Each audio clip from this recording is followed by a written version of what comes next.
ప్రపంచ మొత్తాన్ని ఉద్ధరించమని నేను చెప్పట్లా నీకు. నీ చుట్టూ ఉన్న నలుగురిని ప్రభావితం చేయమని చెప్తున్నా.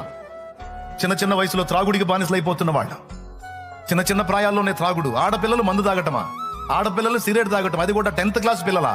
కానీ జరుగుతుంది అది. నేను తెలియకుండా చెప్పట్లా, స్పష్టంగా తెలుసుకొని దుఃఖపడి కన్నీళ్లు కార్చి చెప్తున్నాను నేను. చిరుదీపాలు, చిన్న చిన్న జీవితాలు మీ కళ్ళ ముందు కనపడుతున్నాయి చూడండి. వాళ్ళకి ఎవరు అందిస్తారండి? అలాంటి జీవితంలో ఒక్క జీవితం బాగుపడ్డా ధన్యమే కదండి. మొత్తం లేడీసే, మొత్తం ఆడపిల్లలే.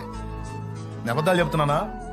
మరి నువ్వు వెలిగించబడ్డావే, సత్యదేవుని తెలుసుకున్నావే, దేవుని కొరకు నీ ఆసక్తి ఏది? నశించిపోతున్న ఆ జీవితాల కొరకు ఆసక్తి ఏది? నీ ఇంటి పక్కన ఉన్న ఆడపిల్లలు, ఒక ఆడపిల్ల అలా ఉందని నీకు తెలుసా? ఎక్కడికి పోయి ఏమేం చేసి వస్తుందో? నీ ఇంటి పక్కన ఉన్న తమ్ముడు, ఒక చిన్నోడు ఆ స్థితిలో ఉన్నాడని నీకు తెలుసా? వాడు ఎక్కడెక్కడ ఏమేం చేసి వస్తున్నాడో?